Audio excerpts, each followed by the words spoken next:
Good morning everyone, this is इमदाद अली वारसी और English language trainer. और आज मैं आपके लिए एक और यूज लेके आया हूँ जिसका नाम है use of fond of. Do you know what is the fond of? Anybody know? Fond of एक इडियम होता है जिसका हम स्पोकन इंग्लिश में एज ए सेंटेंस भी यूज करते हैं, एज ए इडियम भी यूज करते हैं, ठीक है ना। तो सबसे पहले हम आपको बताते हैं कि फॉन्ड ऑफ कहाँ यूज किया जाता है। फॉन्ड ऑफ जब भी हमें अपने शौक के बारे में बताना हो, जब भी जो भी शौक हमें है, जिस चीज के हम शौकीन हैं, उसको बताने के लिए हम फॉन्ड ऑफ का यूज करते हैं। जैसे कि कुछ एग्जाम्पल मैंने आपके लिए यहाँ पर लिख रखे हैं ऑलरेडी। देखिएगा कि मुझे अंग्रेजी बोलने का शौक है, मुझे अंग्रेजी बोलने का शौक है। तो अगर हम इसको लिखेंगे तो कैसे लिखेंगे? इसको हम लिखने का एक तरीका है कि सबसे पहले हम क्या करेंगे, किसको शौक है मेरा बेटा? मुझे शौक है तो आई। अच्छा, यूज ऑफ फॉन्ड ऑफ में इज, आर, एम, और अगर पास्ट की बात चल रही हो तो वॉज वर्ब का यूज होता है, ठीक है ना। तो यहाँ पर क्योंकि ये प्रेजेंट की सिंपल प्रेजेंट है तो हम यहाँ किसका यूज करेंगे? इज, आर, एम का। तो यहाँ मैंने कहा मुझे अंग्रेजी बोलने का शौक है, तो आई के साथ क्या आता है मेरा बेटा? I am. देन उसके बाद हम मेन फॉन्ड ऑफ रख देंगे, आई एम फॉन्ड ऑफ। अब मुझे किस चीज का शौक है? बोलने का, तो speaking. I am fond of speaking. और क्या बोलने का शौक है मुझे? English. I am fond of speaking English. I am fond of speaking English.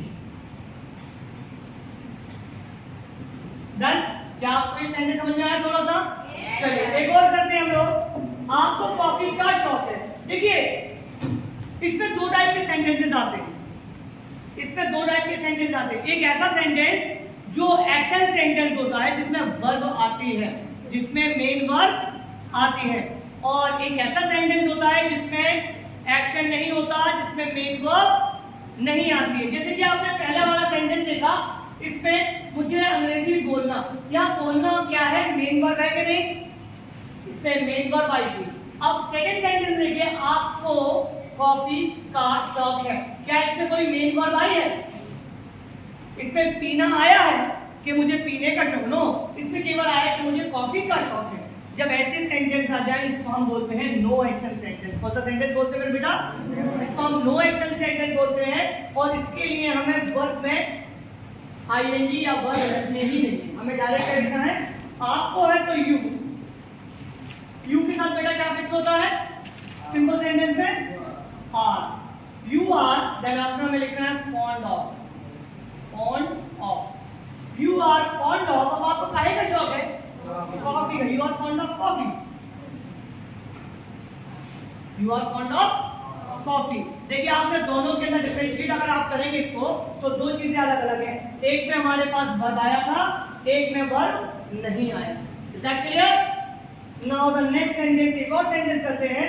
इसमें उसे बातें करने का शौक है। किसे? मोस्टली किसको बातें करने का शौक होता है? लेडीज को। तो हम लिखते हैं उससे कोई शी। शी के बाद क्या आएगा मेरा बेटा? She is. Then fond of, बातें करने का talking. She is fond of talking. तो यहाँ हमारे तीन सेंटेंस हमने आपको बताए, जिसमें हमने आपको बताया कि किस तरीके से हम अपने शौक को बताते हैं। कुछ प्रैक्टिस हम आपके साथ करते हैं। जैसे मुझे बताना है कि मुझे गाना गाने का शौक है, तो हम कैसे बोलेंगे? I am fond of singing. मुझे क्रिकेट खेलने का शौक है, I am fond of playing cricket. और अगर मैं कहूँ कि मुझे पढ़ने का शौक है, I am fond of reading या स्टडीइंग, ओके ना। और मैं कहूँ कि मुझे किताबों का शौक है, यहाँ मैंने पढ़ना नहीं लगाया, मैं डायरेक्ट कहता हूँ मुझे किताबों का शौक है, I am fond of books. मुझे क्रिकेट का शौक है, I am fond of cricket. मुझे फुटबॉल का शौक है, I am fond of football. ऐसे तमाम सेंटेंस जिसमें वर्ब ना आए तो हम उसमें वर्ब को नहीं रखेंगे, उसको हम नो एक्शन सेंटेंस कहेंगे। और जिसमें वर्ब आएगी उसमें हम वर्ब की आईएनजी फॉर्म लिखकर उसको बताएंगे।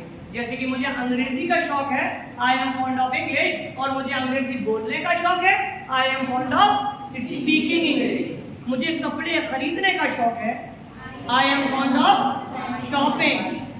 आप शॉपिंग भी कह सकते हैं, या I am fond of buying cloth. और अगर मैं कहूँ मुझे कपड़ों का शौक है, I am fond of cloth. Is that clear? Thank you so much. अगर आपको मेरे चैनल और मेरा ये चैप्टर अगर समझ में आया हो तो प्लीज मेरे चैनल को लाइक कीजिए, शेयर कीजिए एंड कमेंट जरूर कीजिए। Thank you so much.